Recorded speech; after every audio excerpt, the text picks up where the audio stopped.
Hello guys, welcome back my YouTube channel. So आज हम इस वीडियो में देखेंगे लूसेंट जनरल साइंस के इम्पोर्टेंट क्वेश्चंस जो आज हम इस वीडियो में लाए हुए हैं। हम यहाँ पे यांत्रिक का क्वेश्चंस लाएंगे और इसको हम बिल्कुल डिटेल में पढ़ेंगे क्योंकि हम लोग यहाँ पे बैच स्टार्ट कर रहे हैं। बिल्कुल फ्री ऑफ कॉस्ट है। आप लोगों के पास अच्छा खासा टाइम भी है। अगर आप CGL, MTS, UPSC ऐसे एग्ज़ाम्स देते हैं तो उसमें इम्पोर्टेंट क्वेश्चंस पूछ लिए जाते हैं, बेसिक क्वेश्चंस। तो हम यहाँ पे उसी क्वेश्चंस को पहले थियोरेटिकल करवाएंगे, फिर उसके बाद हम क्वाइट्स पूछेंगे, मतलब ऑब्जेक्टिव क्वेश्चंस उसके हिसाब से लेंगे जैसे जैसे एग्ज़ाम से पूछे जाते हैं। तो ये हमारा जो बैच है बिल्कुल फ्री है। इसमें हमारे जितने भी 1 बाय 1 चैप्टर वाइज वीडियो आएंगे। यहाँ पे जैसे आप लोगों का वीडियो रहेगा, चैप्टर्स होंगे, वैसे वैसे हम वीडियो यहाँ पे प्रोवाइड करेंगे, एक एक वीडियो। आप लोग बिल्कुल हमारे क्लास से जुड़े रहिएगा। क्लास आज फर्स्ट है, फिर क्लास सेकेंड, थर्ड, ऐसे ही हमारा आता रहेगा वीडियो। हमारा पहला क्लास यांत्रिक का है। हम कोशिश करेंगे कि GS का भी बैच हम लाएँ और वो भी बिल्कुल फ्री ऑफ कॉस्ट होगा आप लोगों का। तो जितने भी इम्पोर्टेंट क्वेश्चंस होंगे उसमें भी आप लोगों के पूछे जाएंगे।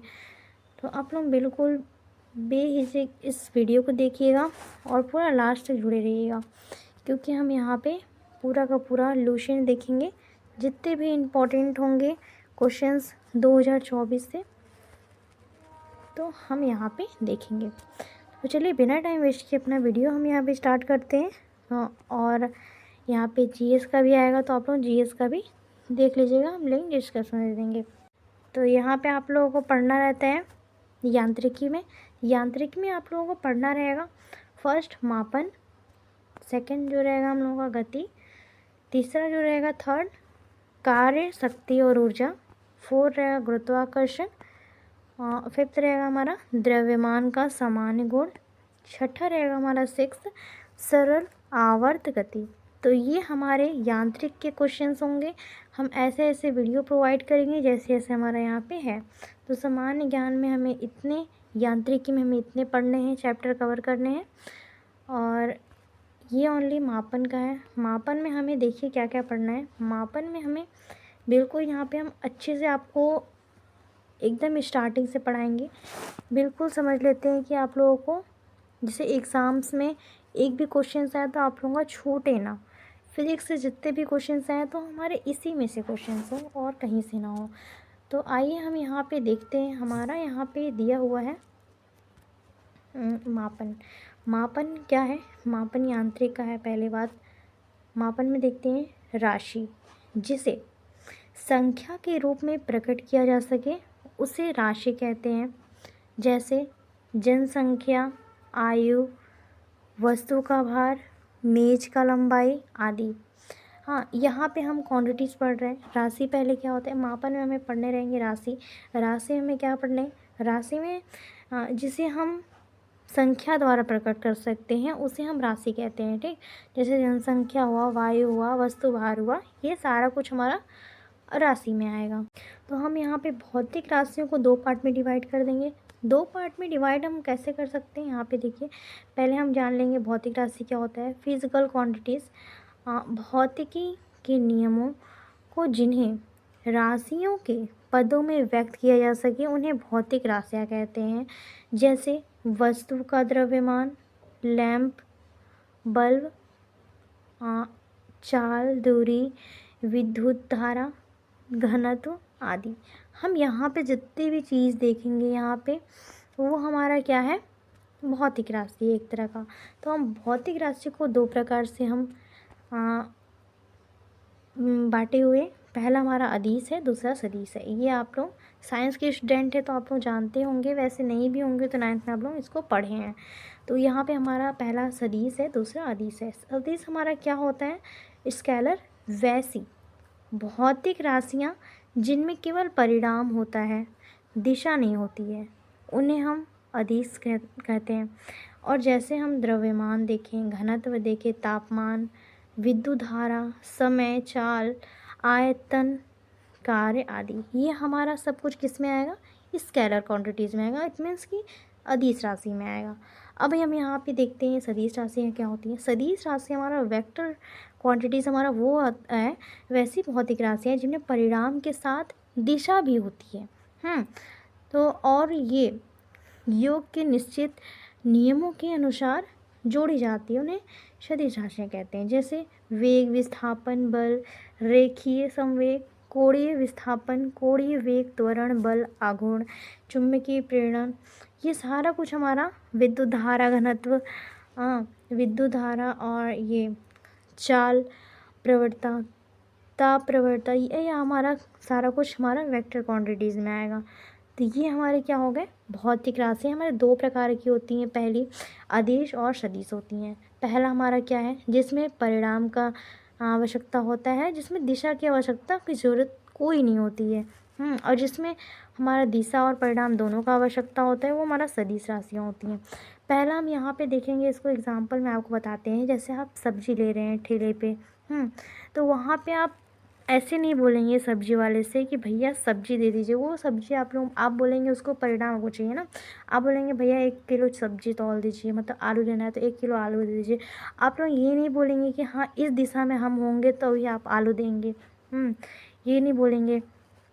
आप जिस भी डायरेक्शन में खड़े रहेंगे वो आपको आलू दे देगा। मतलब आपको ये देखना है कि बस आपको परिणाम का ज़रूरत है, मतलब आपको बस सामान लेने का ज़रूरत है। यहाँ पे आपको दिशा की ज़रूरत नहीं है कि हाँ इस डायरेक्शन में आप खड़े रहेंगे तभी आपको सामान देंगे। यहाँ पे हमें ये समझ गए कि हमें इस स्केलर में हमें क्या करना है। अब हम यहाँ पे आते हैं सदिश। सदिश में हमारा क्या है, इसमें दिशा और परिणाम दोनों होता है। हम कहीं दुकान पे जाएंगे तो उसको बोलेंगे भैया 1 किलो आलू तोड़िए, मतलब केजी बोल रहे हैं। और हम ये केजी अगर हम लोग यहाँ पे बोलें, जैसे भार, द्रव्यमान, परिणाम का बस आवश्यकता होता है, तो हमारा स्केलर हो जाएगा। अगर हम जहाँ पे अगर बोल दिए कि यहाँ से हमारा, जैसे हम कोई यहाँ पे एक लड़का है, वो स्कूल से घर जा रहा है, स्कूल से घर जा रहा है, तो उसका जो डायरेक्शन होगा उसको बस ये डायरेक्शन ही पता होना चाहिए। उसका ये रहेगा कि उसको घर जाना है, तो उसका घर का डायरेक्शन उसको पता रहना चाहिए। उसका परिणाम मतलब घर जाके उसको क्या करना है, सब्जियाँ लाना है या कुछ भी लाना है, तो उसको ये पता है कि उसका घर का डायरेक्शन किधर है और उसको काम भी करना है, उसका परिणाम भी वहीं पे मिलेगा। तो ये हमारा इसमें आ जाएगा वेक्टर सदिश है। मतलब भौतिक राशियों में हमारा दो प्रकार का होता है, अदिश और सदिश। पहला हमारा अदिश होता है जिसमें परिणाम का, सदिश होता है अदिश होता है जिसमें परिणाम का ज़रूरत होता है केवल, और उसमें दिशा की ज़रूरत नहीं होता है। और दूसरा हमारा सदिश होता है जिसमें दिशा परिणाम दोनों का आवश्यकता होता है। अब आते हैं हम मापन के मात्रक। मापन के मात्रक कौन कौन से होते हैं हम यहाँ पे देखते हैं। मापन के मात्रक क्या क्या हैं, यहाँ पे हम यूनिट ऑफ मेजरमेंट, किसी राशि के मापन के निर्देश मानक को मात्रक कहते हैं। अर्थात किसी भी राशि की माप करने के लिए उस राशि के एक निश्चित परिणाम को मानक मान लिया जाता है और उसे कोई नाम दे दिया जाता है। इसी प्रकार को हम उसी राशि का मात्रक कहते हैं। किसी दी हुई राशि की उसके मात्रक से तुलना करने की क्रिया को हम मापन कहते हैं। हमारा यहाँ पे मात्रक दो प्रकार का होता है। कौन कौन सा होता है, मूल मात्रक और व्युत्पन्न मात्रक। मूल मात्रक हमारा क्या होता है, मूल मात्रक हमारा वे किसी भौतिक राशि को व्यक्त करने के लिए कुछ ऐसे मानकों का प्रयोग किया जाता है जो अन्य मानकों से स्वतंत्र होते हैं, उन्हें हम मूल मात्रक कहते हैं। जैसे लंबाई, समय, द्रव्यमान, और ये सारा कुछ हमारा क्रमशः मात्रक आ जाएगा। और यहाँ पे हमारा इसका क्या है, इकाई अगर देखिए, मूल इकाई हमारा क्या हो जाएगा, मीटर, सेकेंड, किलोग्राम, ये हमारा मूल इकाई हो जाएगा। मतलब हमारा लंबाई है तो इसको हम मीटर में माप सकते हैं, समय है तो हम इसको सेकेंड में बोल सकते हैं, और द्रव्यमान है तो हम इसको किलोग्राम में तौलेंगे। ठीक, जैसे हम सामान लेने जाएंगे तो उसको हम द्रव्यमान मास देखेंगे उसका कि कितना द्रव्यमान है, हम उसको बोलेंगे कि भैया 1 किलो चीनी तौल दीजिए। ठीक, तो यहाँ पे हम 1 किलो चीनी बोल रहे हैं, मतलब यहाँ पे द्रव्यमान है तो 1 kg बोलेंगे तभी वो देगा। kg मतलब यहाँ पे द्रव्यमान जहाँ रहेगा तो वहाँ kg इसका मूल मात्रक का आवश्यकता होगा ही, मूल इकाई का।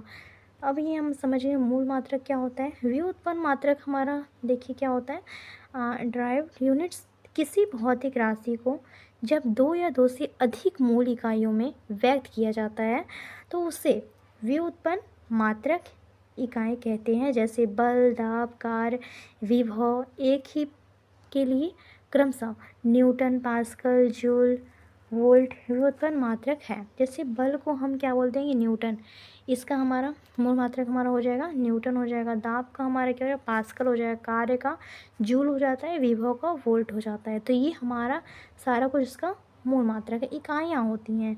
आप लोग क्वेश्चन में पूछे भी जाते हैं, इसका हम क्वेश्चन आगे लेंगे, आप लोगों को अच्छे समझ में आ जाएगा। अब यहाँ पे हम आते हैं मात्रक की पद्धतियाँ। मात्रक की पद्धतियाँ क्या होती हैं, इसमें हमारी 4 पद्धतियाँ होती हैं। इसको हम देखिए यहाँ पे हम 4 पार्टों में डिवाइड कर सकते हैं। पहला हमारा CGS पद्धति होता है, दूसरा EPS, तीसरा MKS और चौथा हमारा होता है यहाँ पे सिस्टम SI पद्धति। ठीक, तो यहाँ पे हम देखेंगे CGS पद्धति में हमारा क्या होता है, सेंटीमीटर ग्राम सेकेंड सिस्टम। इसमें क्या होता है, इस पद्धति में लंबाई, द्रव्यमान तथा समय के मात्रक क्रमशः सेंटीमीटर, ग्राम और सेकेंड होते हैं, इसलिए इसे सेंटीमीटर ग्राम सेकेंड सिस्टम पद्धति कहते हैं। इसे फ्रेंच या मैट्रिक पद्धति भी कहते हैं। अब दूसरा हमारा क्या दिया है, EPS। EPS हमारा क्या है, फुट पाउंड सेकेंड सिस्टम। इस पद्धति में लंबाई, द्रव्यमान तथा समय के मात्रक क्रमशः फुट, पाउंड और सेकेंड होते हैं। इसे ब्रिटिश पद्धति भी कहते हैं। इसे हम पहला वाले को फ्रेंच पद्धति कहते हैं, दूसरे वाले को हम ब्रिटिश पद्धति कहते हैं। तीसरा हमारा क्या है, MKS पद्धति। MKS पद्धति क्या होता है, मीटर किलोग्राम सेकेंड सिस्टम। तो ये हमारा क्या है, इस पद्धति में लंबाई, द्रव्यमान और समय के मात्रक क्रमशः मीटर, किलोग्राम और सेकेंड में होते हैं, जो हम यूज़ करते हैं।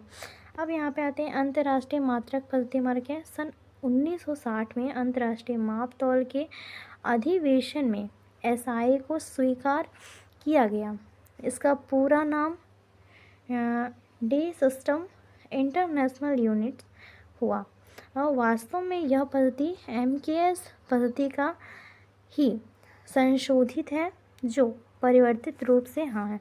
आजकल इसी पद्धति का प्रयोग किया जाता है। इस पद्धति में 7 मूल मात्रक होते हैं, समपूरक मात्रक होते हैं, जो कि हमारे इसमें जो SI MKS पद्धति हम जो यहाँ पे यूज़ करते हैं, ये हमारे 7 समपूरक मूल राशियाँ होती हैं। कौन कौन सी होती हैं, SI यूनिट, जिसको हम SI यूनिट कहते हैं। यहाँ पे हमारा क्या है, 7 मूल मात्रक निम्नलिखित हैं।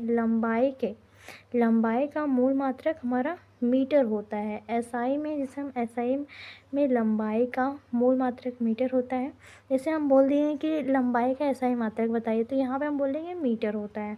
हाँ, 1 मीटर वह दूरी है जिसे प्रकाश निर्वात में 1/, इतना सेकेंड के तय करता है। यहाँ पे हम समझ लिए लंबाई का हम मूल मात्रक। अब यहाँ पे द्रव्यमान का मूल मात्रक क्या होता है, किलोग्राम होता है। फ्रांस के सेवरिस नामक स्थान पर माप तौल के अंतर्राष्ट्रीय माप तौल ब्यूरोस में सुरक्षित रखे प्लेटिनम इंडियम मिश्रण धातु के बिना बने हुए बेलन के द्रव्यमान को मानक किलोग्राम कहते हैं। इसे संकेत के लिए किलोग्राम लिखते हैं, जैसे केजी हम लिखते हैं यहाँ पे। अब यहाँ पे देखेंगे समय का मूल मात्रक क्या होता है। समय का मूल मात्रक सेकंड होता है। इसको हम आपको सिंपल में पढ़ा देते हैं कैसे होता है। देखिए यहाँ पे लंबाई का मूल मात्रक हमारा ऐसा ही मात्रक क्या होता है, मीटर होता है। द्रव्यमान का मूल मात्रक हमारा क्या होता है, किलोग्राम होता है। समय का मूल मात्रक हमारा सेकंड होता है। विद्युत धारा का हमारा एम्पियर हो जाएगा। ताप का मूल मात्रक हमारा केल्विन हो जाएगा। और यहाँ पे हम छठा देखते हैं, ज्योति तीव्रता का हमारा कैंडेला हो जाएगा। पदार्थ की मात्रा का मूल मात्रक मोल हो जाएगा। तो ये हमें इतने 7 मूल राशियाँ देखने हैं जो हमारा इम्पोर्टेंट होता है। तो ये इंपॉर्टेंट में हमारा क्या है, डायरेक्ट क्वेश्चन आता है कि ज्योति तीव्रता के मूल मात्रक हमारा क्या होता है, कैंडेला होता है। बस डायरेक्ट आपको इतना याद करना है। अब आएगा हमारा SI के 2 समपूरक मात्रक कौन कौन से हैं?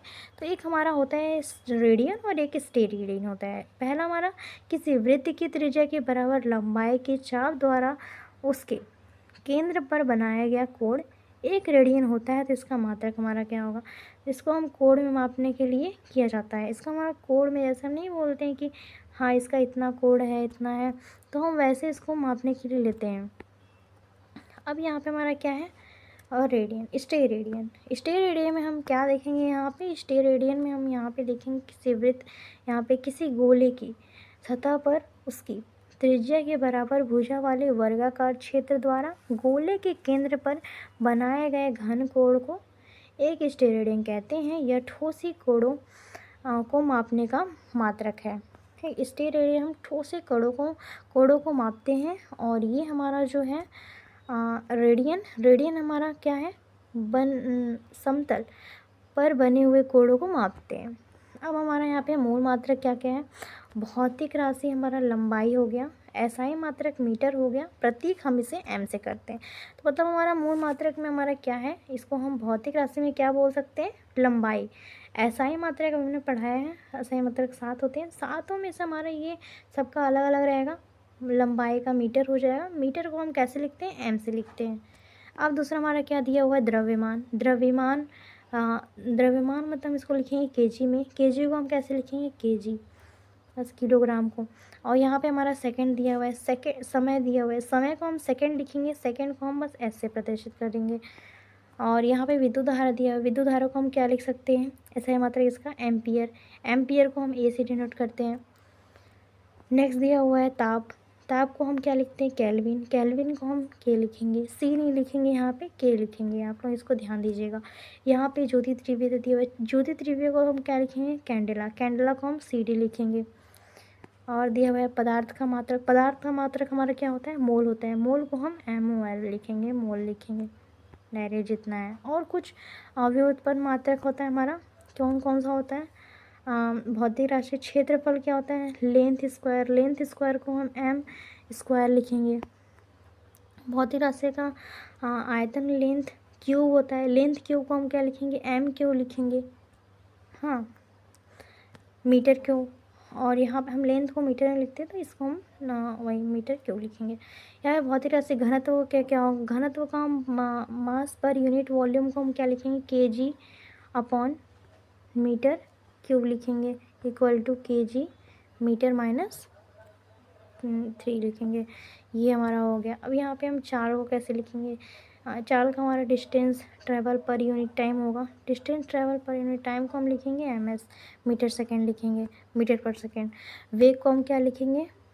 वेग को हम मीटर पर सेकेंड -1 लिखेंगे। त्वरण को हम क्या लिख सकते हैं? त्वरण का भौतिक राशि change in velocity per unit, change in हम वेलोसिटी करते हैं इसको, तो हम इसका भी हम मीटर सेकेंड स्क्वायर लिखेंगे। बल को हम क्या लिखेंगे? मास और एक्सीलरेशन होता है इसका फॉर्मूला। तो मास और एक्सीलरेशन हम यहाँ पे इसको याद रखेंगे। इसको आपको देखिए यहाँ पे कि जो हमारा ये जो मास पर यूनिट है, ये हमारा परिभाषा के द्वारा इसको लिखेंगे यहाँ पे। तो इसको भी आप ध्यान दे सकते हैं। यहाँ पे हम देख लेते हैं संवेग का क्या होता है फॉर्मूला? मास इंटू वेलोसिटी होता है। तो वेलोसिटी आप इसको कैलकुलेट करके ही लिख सकते हैं। आवेग का क्या होगा? फोर्स इंटू टाइम इंटरवल हो जाएगा। दाब का क्या होगा? फोर्स पर यूनिट एरिया हो जाएगा। कार्य ऊर्जा का हमारा क्या हो जाएगा? फोर्स इंटू डिस्टेंस हो जाएगा। इसको हम जूल में लिखेंगे। वर्क डन को क्या लिखेंगे? हाँ, वाट लिखेंगे हम। हाँ, इतना हमें इसको देखना ज़रूरी है। अब हम आते हैं 10 के विभिन्न घातों के प्रतीक। जो भौतिक में बहुत छोटी और बहुत बड़ी राशियों को मानने के 10 घात के रूप में व्यक्त किया जाता है। तो 10 के कुछ घातों के विशेष नाम संकेत में हम यहाँ पे लिख दिए हैं। तो यहाँ पे हम क्या लिख सकते हैं? यहाँ पे देखिए 10 के पावर अगर 18 दिया हुआ है तो इसको हम घात में एक्सा लिखते हैं, ई लिखते हैं। इसका प्रतीक हम ई से करते हैं। हाँ, अगर 10 के पावर हमारा 15 दे दिया है तो उसको हम पेटा लिखेंगे। पेटा को हम पी से प्रदर्शित करते हैं। अगर हमारा यहाँ पे 10 के घात 12 दे दिया है तो 12 को हम कैसे हैं? टेरा लिखेंगे। टेरा को हम टी से प्रदर्शित करते हैं। अब 9 दे दिया है 10 के घात, तो 10 के घात 9 को हम गीगा लिखेंगे, मतलब जी लिखेंगे। अब 10 के घात 6 दे दिया है तो 6 को हम क्या लिखेंगे, मेगा लिखेंगे, मतलब m लिखेंगे। अब यहाँ पे दिया है कि 10 के घात 3 लिखा हुआ है तो 3 के हम किलो लिखेंगे, किलो को हम के से लिखेंगे। और दे दिया है यहाँ पे 10 के घात 2 दिया है तो 10 के 2 हेक्टो लिखेंगे, यहाँ पे हेक्टो को हम h से लिखेंगे। यहाँ पे 10 के पावर 1 दिया हुआ है तो हम उसको डेका लिखेंगे, DA लिखेंगे। 10 के पावर -1 दे दिया है यहाँ पे तो डेसी लिखेंगे, D मतलब लिखेंगे। 10 के पावर -2 दिया तो सेंटी लिखेंगे, सेंटी को हम C से लिखेंगे। 10 के पावर -3 दे दिया तो मिली लिखेंगे, मिली को हम M से लिखेंगे। 10 के पावर -6 दिया है तो माइक्रो लिखेंगे, माइक्रो को हम M से लिखते हैं। यहाँ पे 10 दिया हुआ है तो 10 के पावर -9 दिया तो नैनो लिखेंगे, नैनो को हम N से लिखते हैं। यहाँ पे 10 के पावर 12 दिया तो P को लिखेंगे, इसको हम P से लिखते हैं। ये हम यहाँ पे दर्शा दिए हैं। तो यहाँ पे हमारा ये प्रतीक हो गया। अब आते हैं हम यहाँ पे कुछ विमाएँ पे। तो विमाएँ हमारे यहाँ पे क्या है, यांत्रिक में लंबाई, द्रव्यमान व समय मूल राशियों को प्रकट करने वाले क्रमशः L, M व T संकेतों को प्रयोग किया जाता है। यांत्रिक में ये उत्पन्न राशियों को L, M, T की विभिन्न घातों में लिखा जा सकता है। क्षेत्रफल को हम क्या लिखते हैं, लंबाई गुणा चौड़ाई इक्वल टू लंबाई इंटू चौड़ाई को हम L स्क्वायर लिख सकते हैं। तो यही हमारे यहाँ पे दिया हुआ है। तो आयतन को हम कैसे लिखेंगे, लंबाई इंटू चौड़ाई इंटू ऊंचाई। तो इसको हम L लिखेंगे। तो L को हम डायरेक्ट L के पावर 3 लिख देंगे, L क्यों लिख देंगे। तो यहाँ पे हमारा ये दे दिया है। तो कुछ भौतिक राशियाँ के विमाएँ दिया हुआ है यहाँ पे। तो विमाओं में हम कैसे लिखते हैं, क्षेत्रफल का M स्क्वायर, तो M स्क्वायर को विमा में कैसे लिखेंगे, तो L के पावर मतलब लेंथ का स्क्वायर। मतलब यहाँ पे मीटर दिया है तो मीटर को हम लेंथ में कन्वर्ट कर देते हैं, यहाँ पे लेंथ का। तो आप ऐसे ही कन्वर्ट करके सबको लिखना है। तो त्वरण का दिया हुआ है तो त्वरण का हम क्या लिख सकते हैं, मीटर और सेकंड होता है तो मीटर सेकंड वर्ड्स को हम लिखेंगे। मीटर को हम कैसे लिखते हैं, L से, और सेकंड को हम टाइम से बोल सकते हैं। तो टाइम और हमारा लेंथ और टाइम दोनों हो गया। तो लेंथ टाइम का स्क्वायर, इसको ऐसे लिखेंगे। तो यहाँ पे दाब दिया हुआ है, दाब का हम क्या लिखते हैं, यहाँ पे जो हम आप पीछे देखे थे इसका विमाएँ हो जाएगा ML T के पावर -1 T के पावर -2। तो ये हमारा विमाएँ हैं दाब का। तो सो गाइज़, मेरी आज की वीडियो पसंद है ज़रूर लाइक करिएगा, शेयर करिएगा, कमेंट करिएगा। जो आगे आने वाला वीडियो रहेगा वो हमारा गति का रहेगा। तो गति के लिए हमारा क्लास 2 रहेगा। अगर ये आज का वीडियो पसंद होगा तो आप लोग कमेंट में ज़रूर बताइएगा कि हम गति वाला चैप्टर क्लास 2 में लाएंगे। तो थैंक यू फॉर वॉचिंग, मिलते हैं अगले वीडियो।